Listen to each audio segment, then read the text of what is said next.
keep that. We're gonna keep that going. This is a lot of you've all heard these pieces. This is Lily Scented Linens. Or before I start, does everybody know what a number poem is? Anybody not know? No. A number poem is exactly what it sounds like, Kelly. I'm glad you asked. It's a poem in numbers? Yes. I'm so like 1, 2, 3, 3, 3, 3, 7, 5, 11. I don't know. I don't know what's going on. That makes two of us. All right. 1. I usually find number poems entirely too formulaic for my taste, and I swore I'd never write one. 2. I lied. 3. You see, I think I'm finally starting to get it now. With so many questions and emotions all simultaneously somersaulting through me, I find myself having to list them just to stay emotionally organized enough to deal with them all. 4. 1.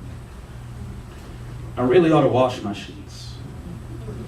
The scent of lilies is still trapped there, so every time I roll over, I release your memory back into the air. It infiltrates my thoughts and I can smell you like you're laying right beside me. 2. And it's not good for me. 3. I keep the poems you wrote me tucked safely in the back pocket of my binder, folded tenderly down their centers, the creases as sharp as the wit you wrote them with, just to remind myself that people don't always mean what they say, even if you do get it in writing. 4.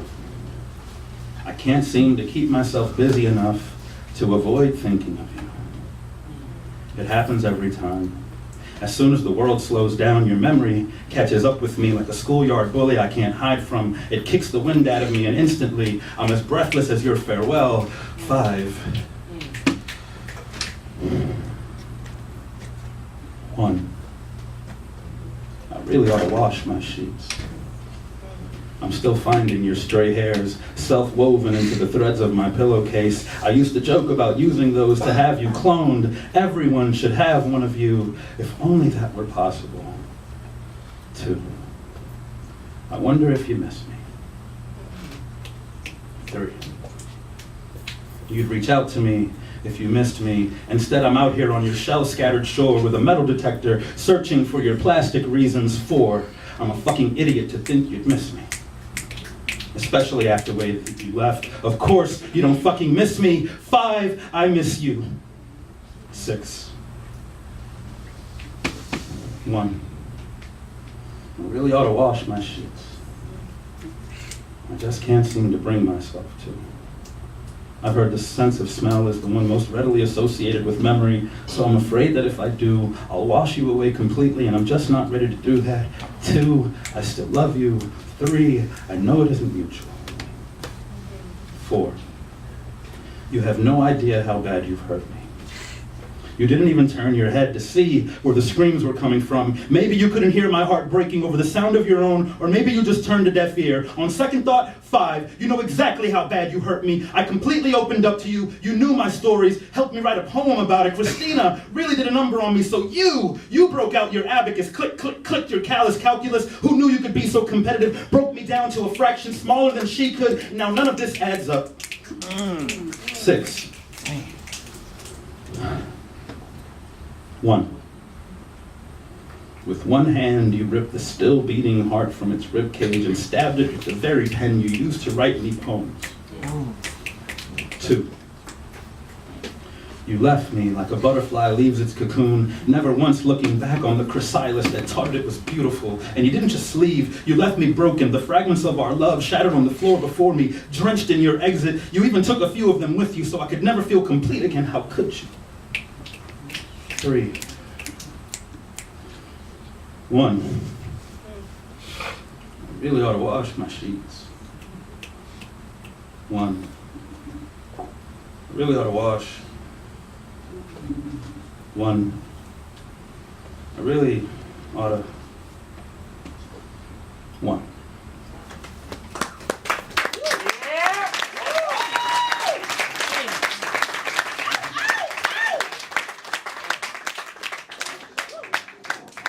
Next one is kind of along the same lines. lines, and it's called Tangerines.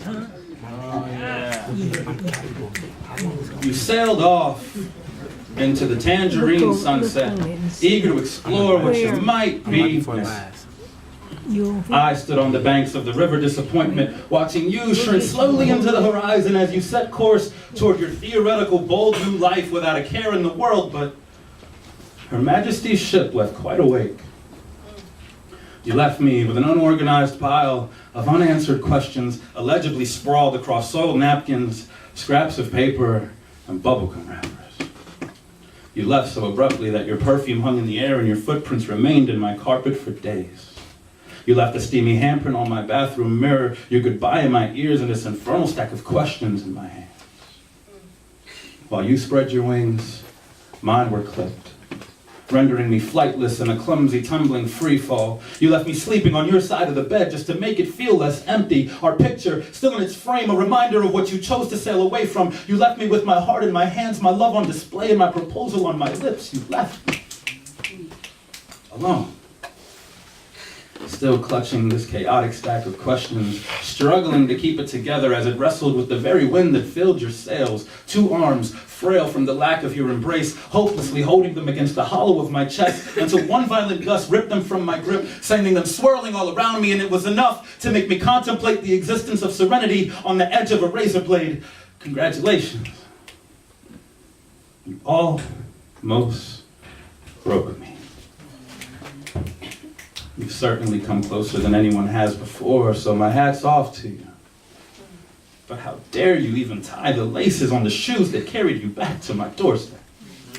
How did your fingers not break under the pressure of pressing my doorbell? How did your face remain intact when you parted your lips to speak to me? Did you really think I'd beat you at the dock? How did you expect to find my arms in any other position than folded defensively across my chest? How dare you? Yeah. I've heard whispers of your misadventures on the other side of the fence. I see the stains those greener pastures left upon your kneecaps. The very wind that carried you away carried word back to me that you never did find what you were looking for, so now I guess you got a new map that reads, your X marks the spot. I'm not sure what you're looking for now, and I'm not sure you are either. I don't know what you expected to find here, but clearly, it is not what you left behind. Because I stood on that riverbank anxiously awaiting your return, watching the tides rise and fall in unison with my broken breath until I sank shin deep into its muddy sediment, holding this unorganized pile of unanswered questions that I just don't have anymore. Thank you.